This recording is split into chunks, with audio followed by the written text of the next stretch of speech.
Hai, masih bersama saya, Mr. Z, bicara. Tentu saja bicara tentang kebenaran, berdasarkan fakta, data, dan realita. Tentu saja didukung oleh sumbernya. Teman-teman, siapa sih yang tidak kenal yang namanya Nikita Mirzani? Artis single parent dengan 3 orang anak. Dari 3 orang suami ini saat ini sedang berperkara dengan seseorang yang bernama Reza Gladys. Dan perkara tersebut bukan main-main, teman-teman. Itu adalah perkara pidana yang saat ini ditangani oleh penyidik Polda Metro Jaya di bagian Ditres Cyber Polda Metro Jaya. Ada apa sebenarnya dengan Nikita Mirzani? Kasus yang menimpa Nikita Mirzani ini katanya terkait dengan skincare. Benarkah demikian? Saya ingin membacakan ini untuk Anda agar tidak ada fitnah. Berikut ini. Dari Tempo. Kilas balik kasus pemerasan Nikita Mirzani yang berkasnya dinyatakan lengkap. Kejaksaan menyatakan berkas perkara kasus dugaan pemerasan dan pengancaman yang menyeret Nikita Mirzani telah lengkap atau P21. Tempo Jakarta. Kejaksaan Tinggi Daerah Khusus Jakarta menyatakan bahwa berkas perkara kasus dugaan pemerasan dan pengancaman terhadap seorang dokter sekaligus pengusaha bernama Reza Gladys yang menyeret nama artis Nikita Mirzani telah dinyatakan lengkap atau P21. Rabu 28 Mei 2025, Jaksa Penuntut Umum menyatakan berkas lengkap atau P21. Ujar Kepala Seksi Penerangan Hukum Kejati Jakarta, Sahroni Hasibuan, dalam keterangannya Senin 2 Juni 2025, seperti dikutip dalam laporan Antara. Kendati demikian, Sahroni menyebutkan pihaknya masih menanti penyerahan tersangka dan barang bukti dari penyidik Polda Metro Jaya atau proses tahap 2. Belum ada tahap 2, informasi dari penyidik tersangka sedang pembantaran penangguhan penahanan di rumah sakit, jelas dia. Kilas balik kasus Nikita Mirzani. Kasus pemerasan yang menyeret Nikita Mirzani bermula ketika wanita kelahiran 17 Maret 1986 itu berkonflik dengan pebisnis produk perawatan kulit atau skincare, Dr. Reza Gladys. Niki, sapaan akrabnya, diduga menjelek-jelekan produk skincare milik Reza Gladys. Selain itu, Reza juga mengaku diancam dan diperas oleh Nikita Mirzani serta asistennya Mail Saputra senilai 4 miliar rupiah. Merasa dirugikan, Reza memutuskan untuk melapor ke Kepolisian Daerah Metropolitan Jakarta Raya, Polda Metro Jaya, pada Desember 2024 lalu. Nikita lalu diperiksa untuk pertama kali dalam kasus ini pada 6 Februari 2025 bersama seorang dokter yang juga sahabatnya, Oki. Polda Metro Jaya lalu menetapkan Nikita Mirzani, NM, dan Mail Saputra sebagai tersangka kasus pemerasan dan tindak pidana pencucian uang pada Kamis 20 Februari 2025. Kabid Humas Polda Metro Jaya, Ade Arisam Indradi, mengatakan penetapan status tersangka terhadap kedua orang tersebut berdasarkan bukti yang cukup dan hasil gelar perkara.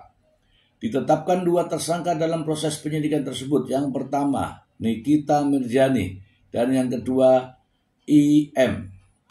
Setelah pemeriksaan kedua, penyidik kemudian menahan Nikita Mirzani pada Selasa 4 Maret 2025. Polda Metro Jaya pun menolak permohonan penangguhan penahanan yang diajukan anak Nikita.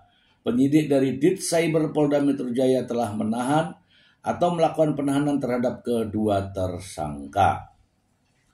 Setelah ditahan selama 20 hari, Polda Metro Jaya memperpanjang masa penahanan Nikita Mirzani dan asistennya Mail menjadi 40 hari. Saat ini penyidik terus melakukan pendalaman dan melakukan koordinasi dengan jaksa penuntut umum untuk kelengkapan berkas perkara. Polda Metro Jaya kemudian kembali memperpanjang masa penahanan Nikita dan Mail selama 30 hari pada Jumat 2 Mei 2025. Ade Ari mengungkapkan Direktorat Reserse Cyber Polda Metro Jaya masih melakukan penyidikan untuk melengkapi berkas perkara berdasarkan petunjuk dari jaksa penuntut umum dalam suratnya P19. Kemudian penyelidik Direktorat Reserse Cyber Polda Metro Jaya minggu depan akan mengirimkan kembali berkas perkara, jelas dia. Setelah lebih dari 2 bulan ditahan, Kejaksaan Tinggi Jakarta akhirnya menyatakan bahwa berkas perkara kasus pemerasan dan pengancaman yang melibatkan Nikita Mirzani telah dinyatakan lengkap atau P21. Kejaksaan pun masih menunggu Polda Metro Jaya untuk menyerahkan tersangka dan barang bukti, ujarnya. Kalau tidak salah, penyerahan tersangka dan barang bukti hari ini ya teman-teman, tanggal 5 Juni 2025. Kita akan melihat bagaimana nanti reaksi Nikita setelah diserahkan ke Kejaksaan Tinggi Jakarta Pusat. Kita bahas terkait dengan hal ini teman-teman. Ya, seperti apa yang saya sudah bacakan tadi, bahwa kasus ini bermula dari percakapan atau siaran langsung live di TikTok, bahwa Nikita Mirzani mengatakan ada produk skincare yang pokoknya yang beredar tidak sesuai dengan aturan, gitulah ya. Kemudian menyebut produk itu milik Dr. Reza Gladys. Oke. Selanjutnya, karena tidak mau dijelek-jelekan, Dr. Reza Gladys mencoba untuk bertemu silaturahmi. Apa pembicaraannya kita tidak tahu. Yang jelas dari pembicaraan tersebut, Reza Gladys diminta uang sebesar 2 miliar rupiah. Kemudian ditransfer melalui rekening atas petunjuk dari Nikita Mirzani. Dan pembicaraan selanjutnya juga ada asistennya. Kemudian dalam kesempatan yang lain, Nikita Mirzani melalui asistennya meminta kembali uang tunai sebesar 2 miliar rupiah. Dari 2 miliar yang ditransfer, 2 miliar yang tunai. Dari sinilah sebenarnya kasus ini mencuat bahwa adanya pemerasan dan pengancaman. Ancamannya apa? Ya, ancamannya ingin membongkar apa yang dilakukan oleh Reza Gladys, ya, atau ingin menyerang skincare produk Reza Gladys. Itu ancamannya. Pemerasannya ya karena buktinya Reza Gladys mengeluarkan uang atas permintaan dari Nikita Mirzani, dan tidak main-main, uang itu sebanyak 4 miliar jumlah total. Nah, kapasitasnya apa Nikita Mirzani sehingga bisa melakukan pengancaman pemerasan itu? Katanya kalau teman-teman para netizen itu kan dikasih katanya itu kan gitu ya. Tidak ya. Tidak ada orang yang tiba-tiba ingin memberi uang sebanyak itu kalau tidak ada sesuatu. Ya, sesuatu yang dimaksud adalah mungkin Nikita Mirzani tahu rahasianya dari produk skincare ini, mungkin. Tapi kan tidak harus menerima uangnya. Kalau memang ada sesuatu yang melanggar, laporkan. Gitu.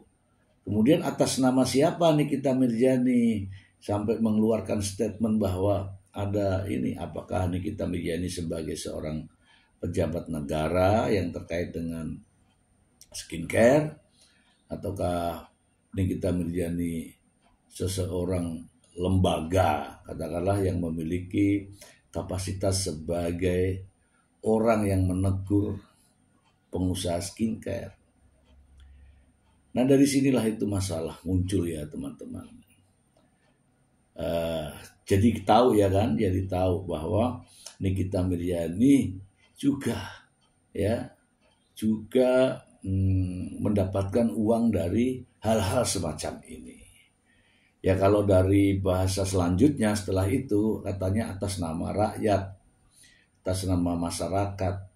Jadi kalau atas nama rakyat, atas nama masyarakat, mengapa ada 4 miliar masuk ke dia melalui Mail dan sebagainya. Saya tidak terlalu tahu tentang teknis itu, namun dari apa yang saya baca barusan itu menunjukkan bahwa Nikita Mirzani mendapatkan uang 4 miliar karena itu.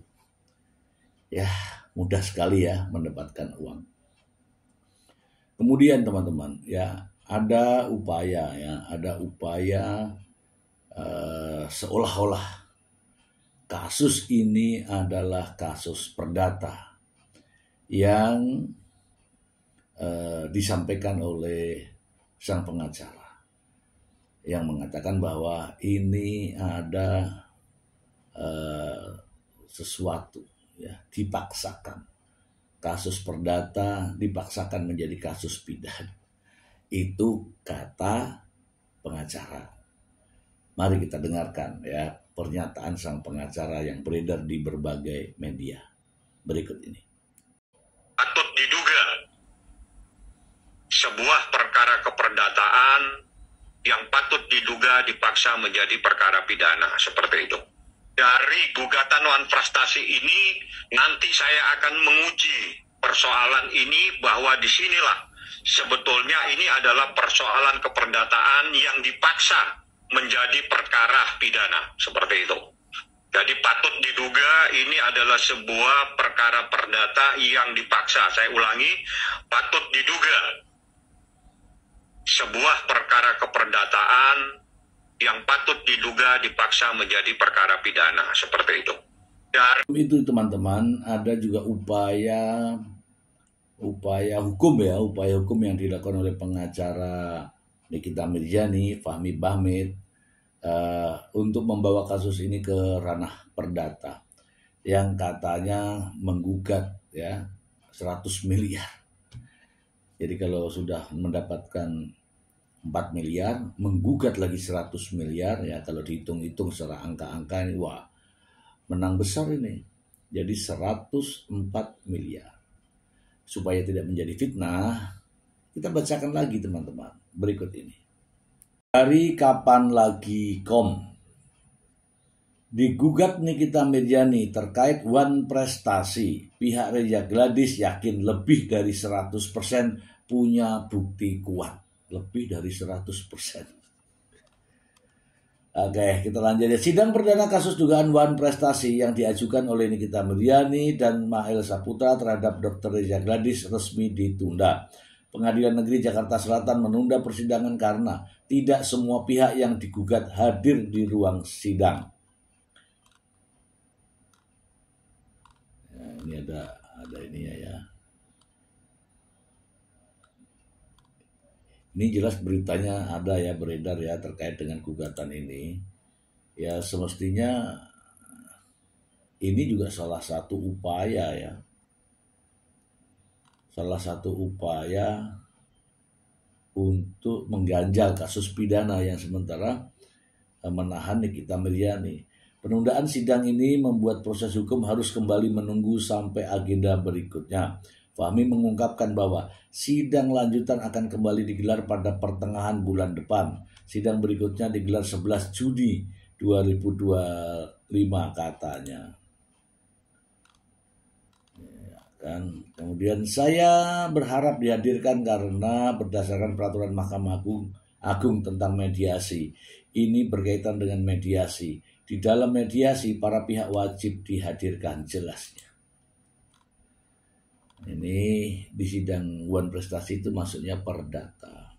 Oke teman-teman, kita bahas sedikit saja, nggak usah banyak-banyak. Di awal tadi saya juga membacakan ya bahwa ada upaya untuk penangguhan penahanan.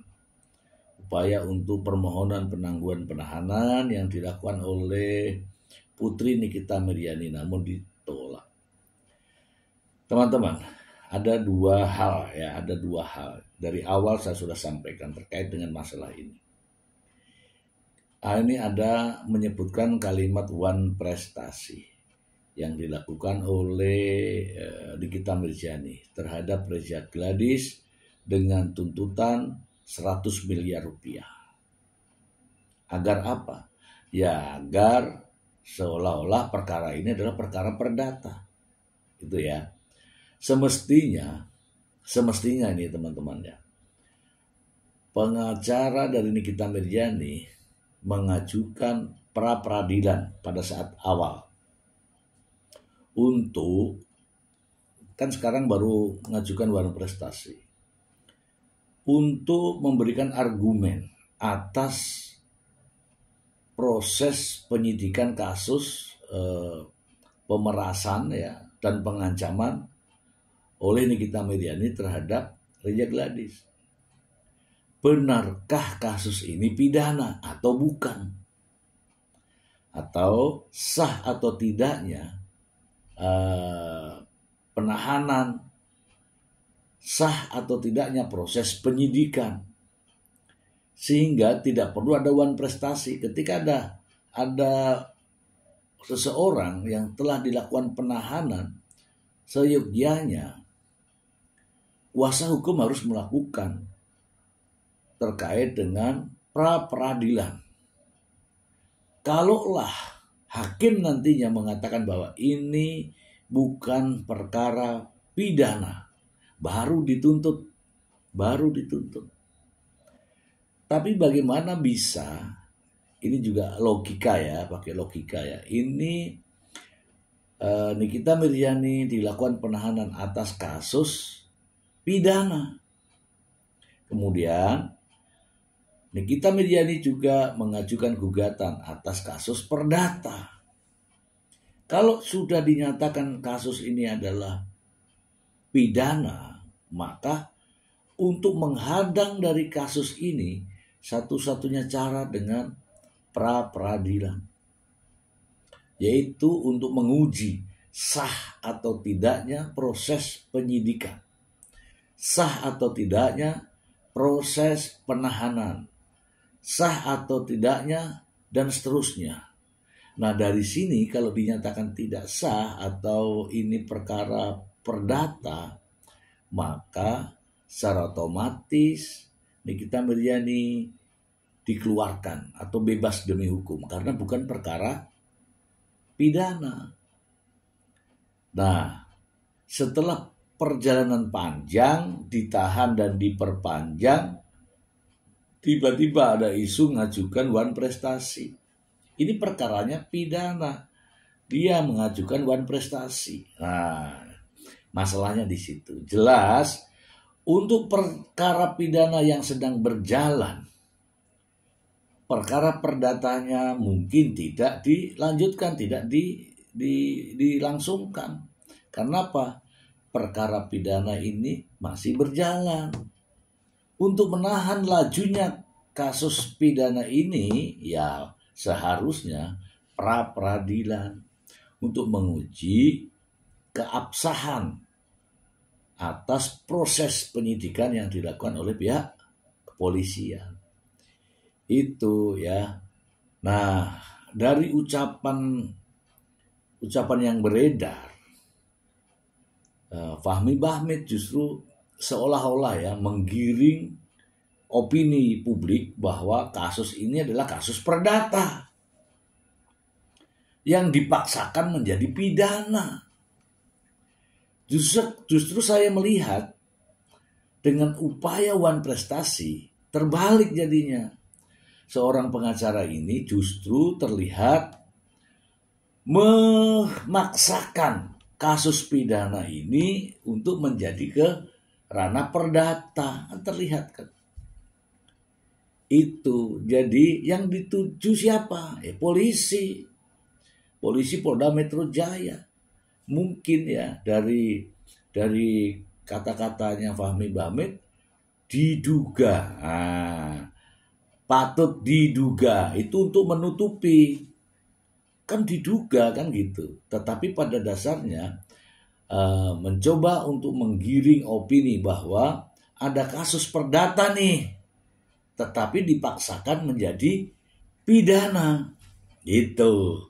Padahal sebenarnya justru yang terlihat adalah kasus ini kasus pidana, sang pengacara mencoba mengalihkan menjadi kasus perdata dengan gugatan Wan Prestasi. Sederhana sebenarnya, sederhana ya. Andai kata ini saya ya, tentu kita fight ya dengan apakah ini sah atau tidak proses kepolisian dalam menetapkan kita menjadi sebagai tersangka. Sementara kan gitu harusnya, agar Nikita Mirzani ya kalau memang tidak sah berarti Nikita Mirzani bebas, barulah menuntut keperdataannya. Itu sih dari saya, masuk akal kan? Itu makanya apa-apa itu dipikirkan baik-baik, jangan dibolak-balik ya. Proses hukum itu ada jalurnya. Tidak mungkin juga pihak kepolisian menetapkan seseorang sebagai tersangka kalau tidak memiliki unsur-unsur pidana. Tidak mungkin juga pihak kepolisian melakukan penahanan terhadap seseorang kalau tidak memiliki alasan-alasan yang tepat, yang patut ya untuk melakukan penahanan. Tidak mungkin juga pihak kepolisian memaksakan perkara perdata menjadi perkara pidana. Bahkan banyak yang sudah dilakukan ya, upaya-upaya mediasi dan sebagainya untuk mereka menyelesaikan. Andai kata Nikita Mirzani mau mengembalikan uang ini, uangnya Reza Gladys yang 4 miliar itu, gak sampai seperti ini, gak sampai. Karena apa? Itulah upaya di awal. Mungkin ya, Nikita kembalikan saja uangnya, perkaranya gak sampai diproses. Bagaimana? Oh gak, itu kan hak gue. Mungkin.